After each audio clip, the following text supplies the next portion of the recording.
Hi, I am Cesar Santos, and today I'm going to share with you, as you requested, one of my oldest sketchbook from high school, so you can see what I was up to in my artistic endeavors. Are you ready?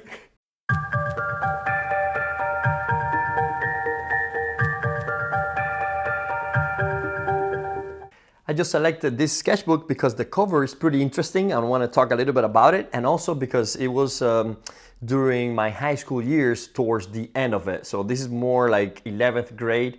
I have some here that are even before that or after. So this is a good average of that time that I was starting to be curious about art and drawing, so you can see what I was thinking.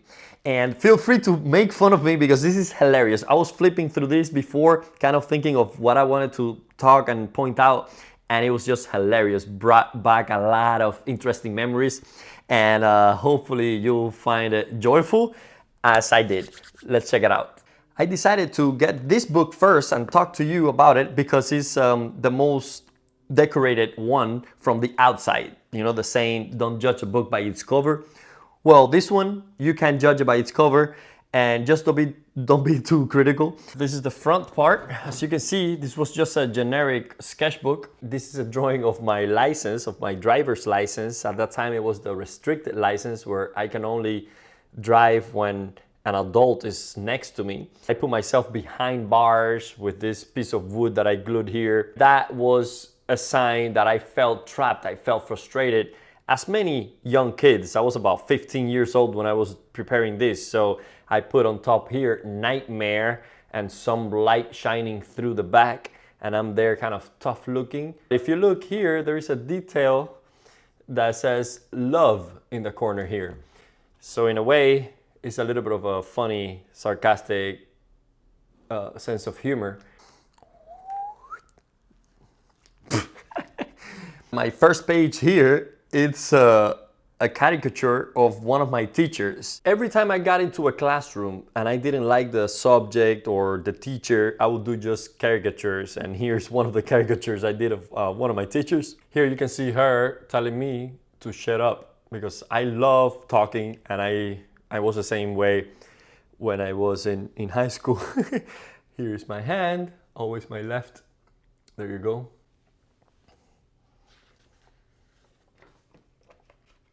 I was involved into the idea of becoming an artist and how do you develop as an artist. And this is a great example. This sketchbook will show you how I was into copying some of the famous artists. Joan Miro. Here's a drawing I did of my mother, some caffeine-free can. So I would draw things that I will see that will call my attention, but also I would study some masters. Rodin, for instance, I would write some notes and do a sketch of things that caught my attention. I think that must be the thinker. Is that what it is? I don't know. And always, as young kids, we have these silly drawings of this young baby. That was a family member, and I decided to draw it, but I kept it in my sketchbook. My signature here is Cesar Perez. That's my original name, Cesar Raúl Pérez Santos. And I decided to keep the Santos from my mom. That's why I am Cesar Santos, but I used to sign Cesar Perez because this period was before I became a US citizen, and that's when I came to change my name. So in 1999, I was still Cesar Perez. Here is a drawing I did after Degas, and I copied his portrait of Durante, the art critic. On this side, you see Medardo Rosso, 1858 to 1928. So I was just dedicating my sketchbooks to art in general, to my journey and also studies of famous artists. This caricature I did, and it's interesting because I was in this comedy club and I practiced as a comedian. We did some theater shows, and he is Tony Benitez. He still works on TV, on Spanish television. I see him. So if he sees this, he's gonna laugh because I did this for a caricature as we were preparing the posters. And still here, some thumbnails, studies, composition. Here's some copies of Aristide Maillol, French artist, and on this side, one of our comedians in the group, the guitar player, another caricature, and Paul Gauguin. I was studying the post-impressionist, as well as here you can see Constantin Brancusi, some studies of the sculptures he did. I used to do drawings of friends when they did certain things, and I mean, this girl was really good at playing the piano, so I asked her if she would pose just playing the piano while I'll draw her. So that's what you see over here. I bet this is Matisse, Henri Matisse. Oh, here is a portrait of my father, and you can see the influence from my art school to be bold and brushstrokey and apply a lot of paint. And this is kind of like the expressionism that I was doing at that time, as well as some weird surrealistic images. Oh, this is funny. This is a my car of the future. These are Prisma markers and color pencils on top. I hope they never invent this because it's a little too bright.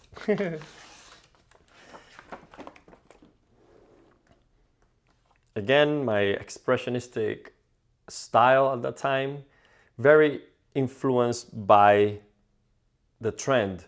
When you're studying art, they tell you to go crazy like this. And when I would try to do something realistic like this, I remember my teachers would tell me to not do that, to not pursue that. That has been done. And that was one of my conflicts as I was growing up and developing. Oh, here it is. This is the original drawing that is on the cover. So the cover is a photocopy of this drawing that I did by looking at my driver's license. I remember being a little frustrated at this time with the school system, with the way I was developing as an artist. And I guess that's part of the age, you know, being a teenager is kind of difficult because life is kind of easy at that time, but you want to mature, you want to do more that you can't do. And I was reflecting that, I guess, in my art. Also keep in mind that I was learning English at this time. If you see something really badly written, just laugh completely because I was learning the language and I left Cuba when I was 12 years old. So at the same time, I never got to develop my Spanish completely, to mature it, to make it, you know, to really control the language. And I got to study art in English. One of the reasons I do my vlogs and every material I put out there in English, because that's the language I was learning at the same time that I was learning art and how to draw. So that's important because it will show here some of the mistakes and the things that I write, you know, that are wrong or silly or whatever, but that's part of the process. Here is a sculptor, Medardo Rosso again. I just did it with charcoal here in this case, trying to capture that volume. A study by Paul Gauguin on this side, and who knows what I cut out of here. Probably a phone number or something, I don't remember.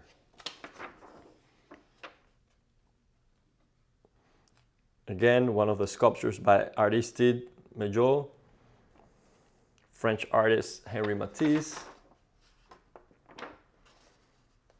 Picasso. My interest was to study the masters, to study the famous painters and see if I can learn from them, if I can learn history.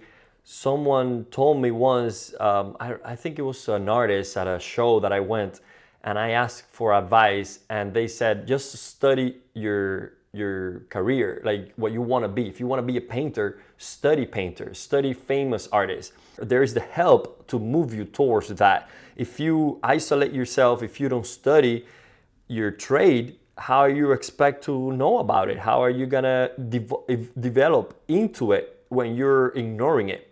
And you can see here that being just a teenager, I was doing copies of artists as well as writing notes, putting things to study them later. Umberto Boscioni, an Italian painter. So here in this page, I did a copy of Giacometti and Joan Miro again. Very minimalistic setup here. I was just studying them. I realized that when you copy something is when you learn it, when you draw it. The act of drawing is the act of studying something. And I thought that if I would just read the names, I would learn it less than if I would draw it. I would remember more about their style and the things while I drew it, because it would take more time, even though this looked like it didn't take much time. Just a drawing here of an old man. I don't remember if this is original or a copy. I have no idea. I didn't write anything down. Here is Jean Arp, study of his human concretion over here. And Max Ernst.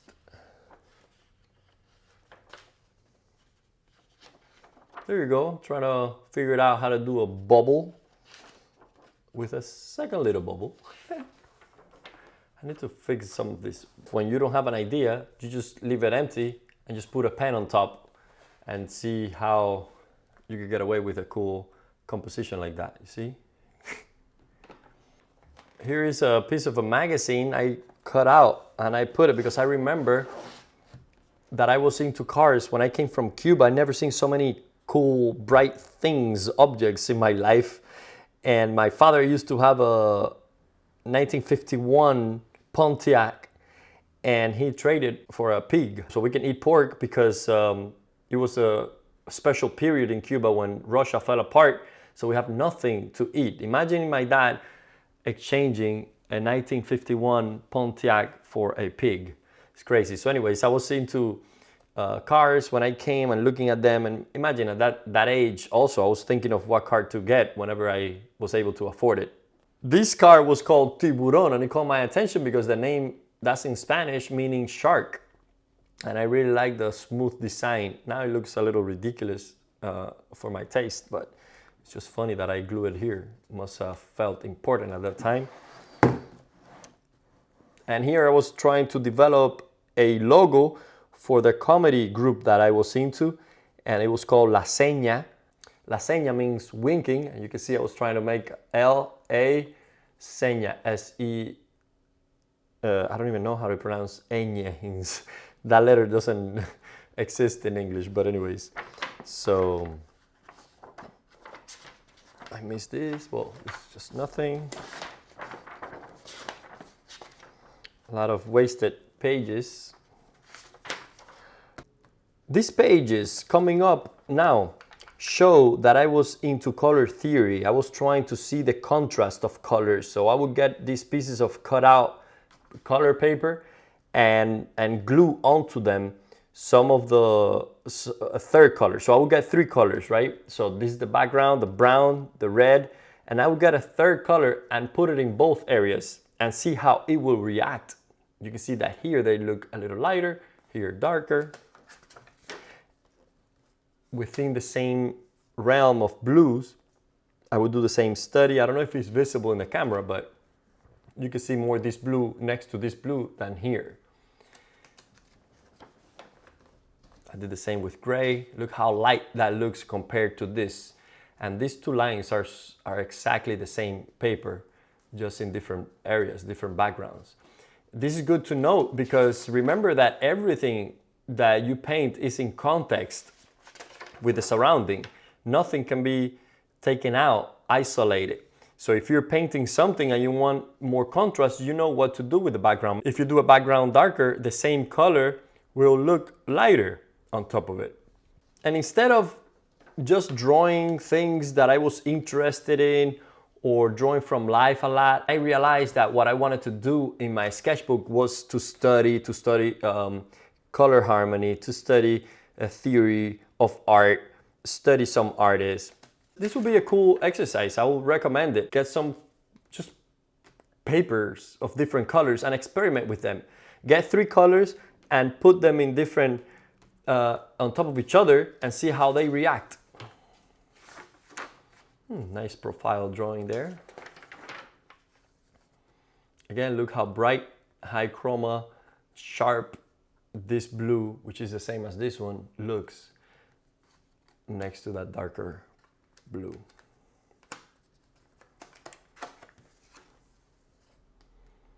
Look at this. So, three colors. On top of the red, it looks incredibly lighter and higher chroma than over there. It's just darker and a little bit more dull. Same thing here. Every time you use complements and you put them near complement or secondary colors and play with them, this is what they are. These are all secondary colors here. And I was trying to play that rhythm against them and see how they react next to each other. So here's this orange on top of the green and the orange on top of the purple. You can see how powerful they both are in context with the surrounding. Almost same value can disappear like that. Yeah, the background is a little darker, but still, look how different the inside is. Looks way lighter here.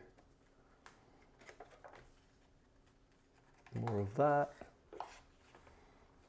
This experiment was made with 3 colors.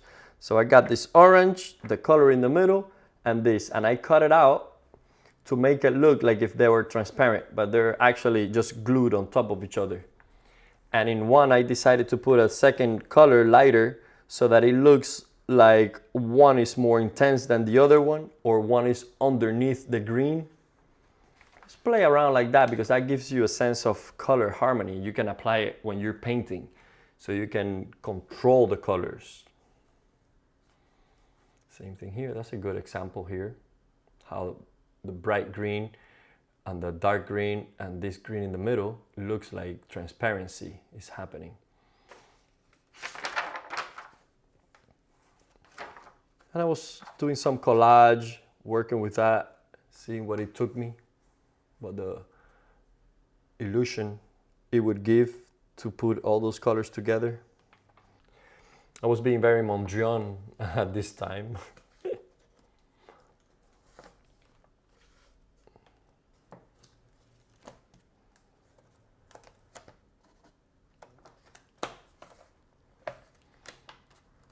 So I think that's pretty much it. Oh, I have some other copies here.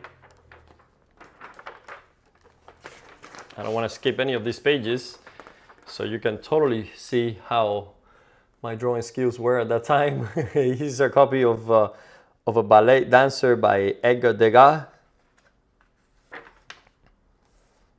Henri Moore with his very smooth, kind of rounded sculptures. Our friend Paul Gauguin. What did I say here? Paul Gauguin. Le gustaba hacer mujeres en cueras. Thick women, big hands and feet. Painter, not sculptor. Those are my notes from high school describing Gauguin. But it's funny the way I describe mujeres en cueras instead of saying nude, just said naked.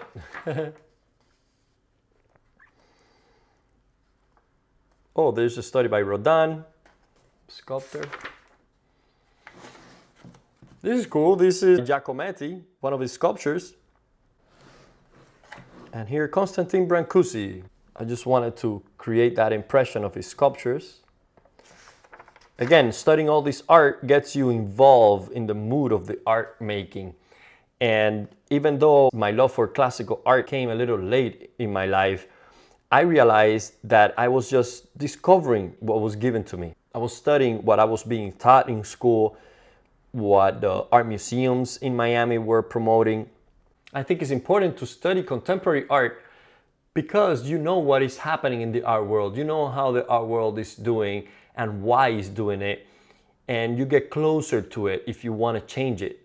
And the love that I got for classical art maybe was the result from this, from studying these artists, from looking into them and realizing that for me, it wasn't inspiring. I didn't want to become one of them. I wanted to become one of the masters that I admired the most from the past. But it's better not to ignore or be against this stuff because this is a fact. This is happening and people will love this stuff.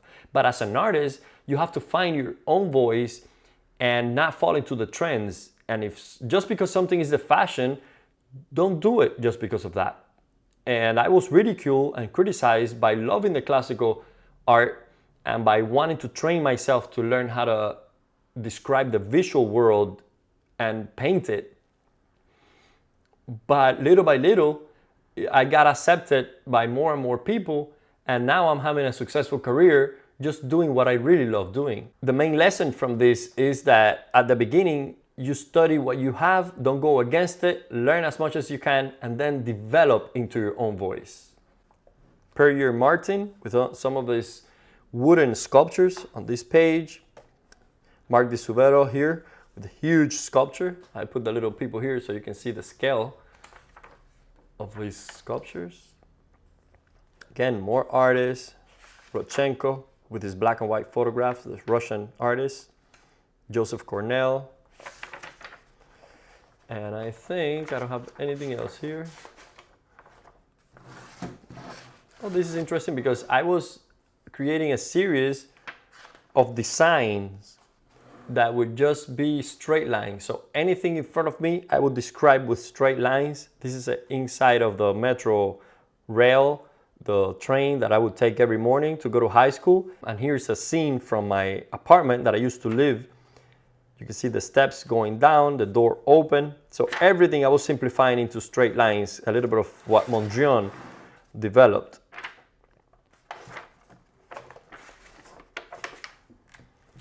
And that's it. Let's wrap this video up. Now you know the process. Years of practice like that will get you to get the volume because all my drawings were flat.